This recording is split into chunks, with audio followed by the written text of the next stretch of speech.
Hey there, my name is Shane Craddock, and this is the Inner Edge podcast, where I share a different take on how to lead and live a sustainable, high-performance life. Over the course of different episodes, I'm going to challenge the belief that tension, stress, and struggle are essential to success and creativity. My experience is that there's an easier way, there's a better way, and indeed there's an essential way that we need to explore for the times that we live in. So let's go ahead, let's jump in and explore.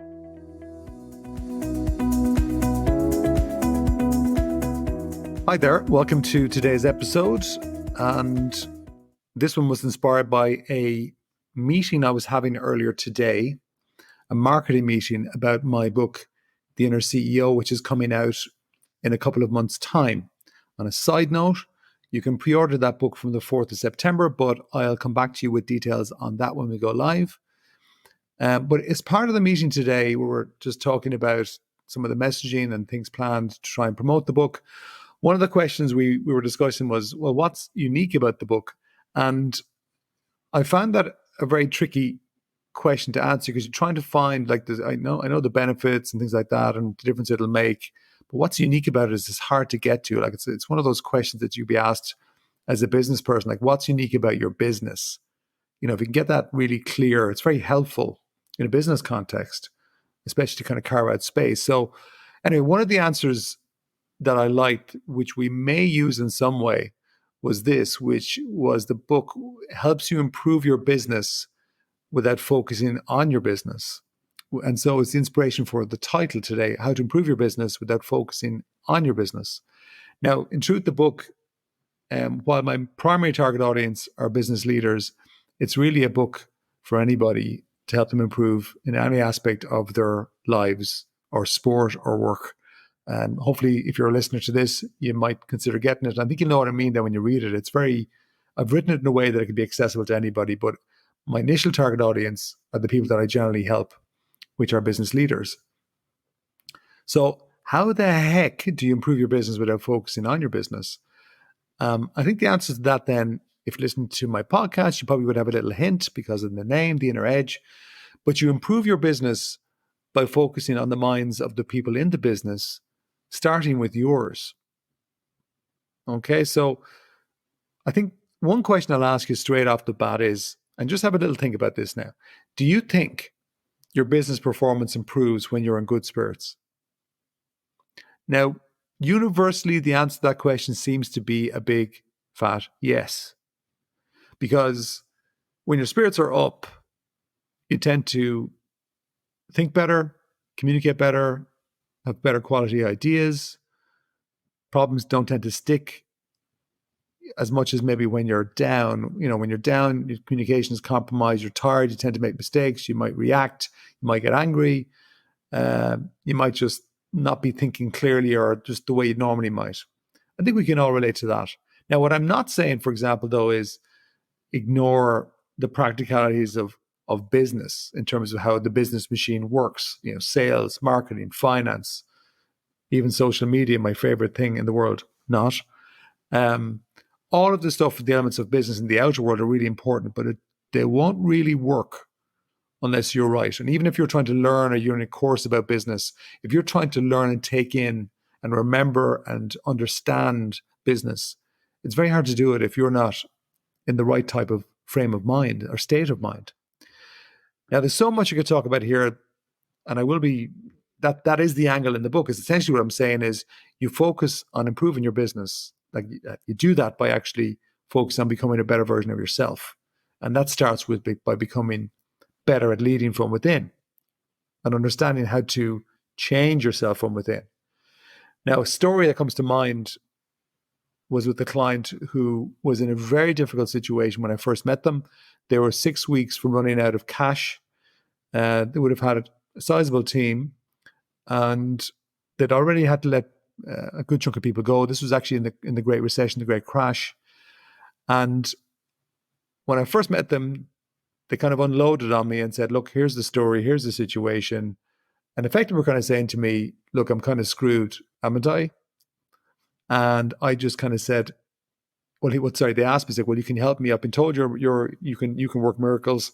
And for the record, that's not true. And they said, what do you think? And I said, well, I don't know if we can turn the situation around. And they kind of said, sorry, I thought you were supposed to be like Mr. Miracle Worker. I said, well, I mean, you can't change something that if it's gone too far, and especially in business, there is a point at which things get too late. And but I said, look, I don't know, because I said I'm not clear on everything you're telling me. I don't know what reality is. I said, but I am very clear on one thing.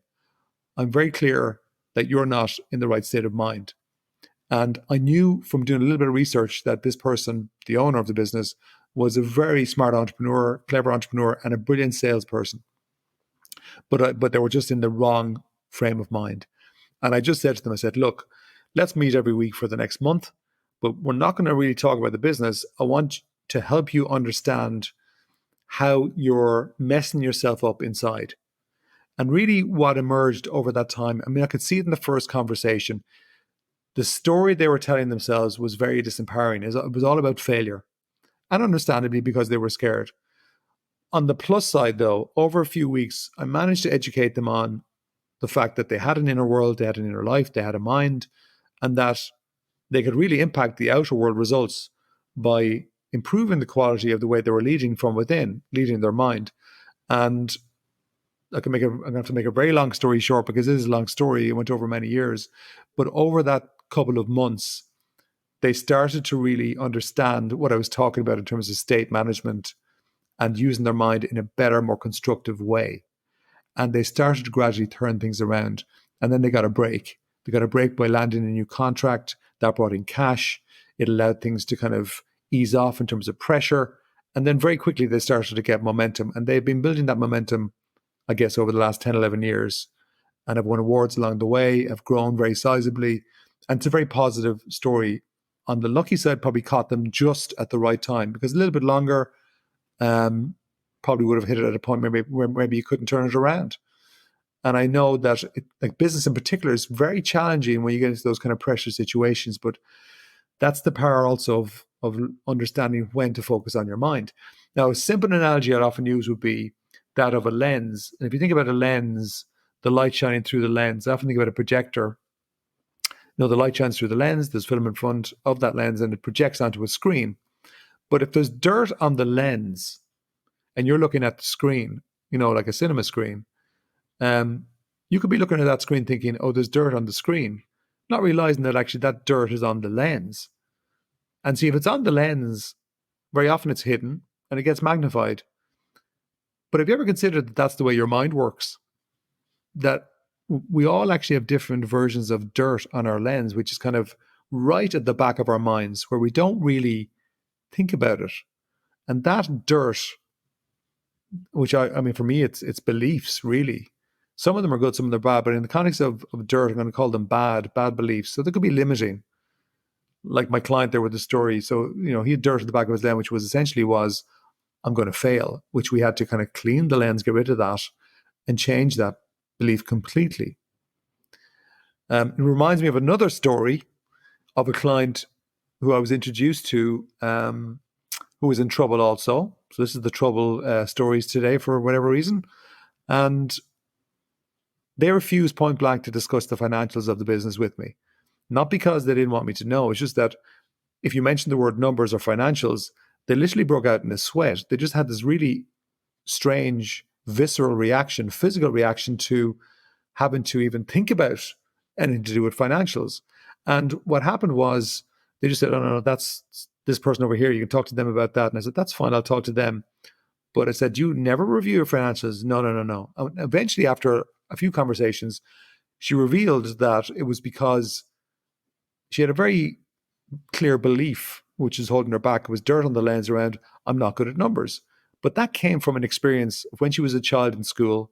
And for whatever reason, a maths teacher who probably didn't mean it any harm, but kept on saying to her, clearly, you're not a numbers person.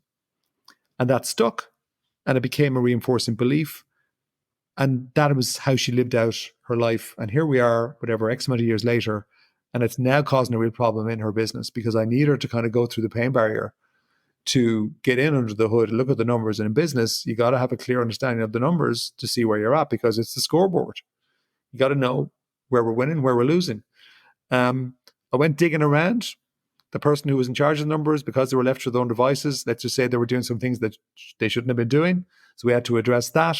It was quite severe action that we had to take. And then I had to talk to her about going inside on the inner game. And so it took some time. I don't have time to go through it all here in terms of what we did or what we discussed. But my main focus really was to help her understand that her feeling about the situation was completely directed by that memory, which was from the past. But that past was a choice. She could choose.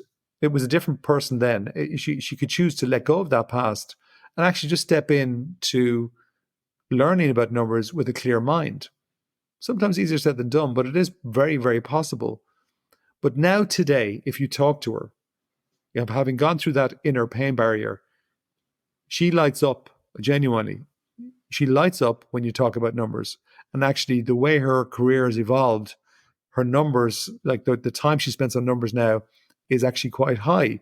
And she's become actually well known in what she does and where she's working right now. She actually has become quite well known for somebody who's great with numbers, but actually loves numbers. How could that happen? Because we had to kind of make her aware that there was memories from the past that she could choose to let go, and then start to build a new memory of her as a numbers person and take action, and then prove to herself that she was a numbers person. Now she's got new memories that actually support a different type of belief, a much more positive one. And that's why I've often realized and thought and said to clients, look, thoughts are not a mirror. They're a filter. What you see is really created by what you're thinking, and especially how you see yourself. Now, we could pick any field here, other than business, but I'm talking in a business context today. But if you're listening to this for whatever reason, and maybe you're big into sport or education or even parenting, these questions and what I'm saying today, in my mind, it applies because it's the same principles underneath it all, which I always find very encouraging. But in a business context, let's think about this. What's your mood like? What's your mood like in general as you're listening to this podcast? And if it's not really where you want it to be, what would it take to improve it? I think that's really for me is definitely what I would call the 80-20 move. That's the number one move. What's my mood like before I get into anything else? Because it determines so much. It determines your level of thinking, your concentration quality, your ability to engage, just so much. And your mood is contagious. If you've got a team around you and you're in bad form, it ripples into the business. And that ripples all the way down to your customers and then all the way into the bottom line, because it moves into cash. It's a very clear line in my mind. Mood moves down to cash, all the way down. So you want to improve your cash and profit, look at your mood. And after you've done that, think about, well, what part of the business would I like to improve? I mean, for me, I'll always encourage clients not to kind of get stuck into major re-engineering of a business when their mood is low. Your mood, it will even affect the quality of your work in that way. And then if you have a part of your business that you really like to improve, after you've asked about the mood, ask yourself, what beliefs do I have about that area? Like, let me just think about that. Is there dirt on my lens? Do I have some dirt or skewed beliefs around the people there? Or even how I engage with that type of subject, whether it's finance like my previous client, could be around marketing or social media. What's the dirt? And is that belief something you want to hold on to? Because a belief is kind of made up. It's just made up of thinking. Now, it's based on the past, a past experience. And so we start to believe that it's true, but it is changeable. I can decide to change it if I want, or I might just decide to leave it there. I think it was Winston Churchill who said before, the empires of the future will be the empires of the mind. And that's kind of what I'm leaning into today. That your business in particular is the sum of the minds in the business. So logically, surely then you'd say, okay, well, to improve the business, you should focus on the inner side, but just make sure you start with yourself. That's it for this week. Ciao for now.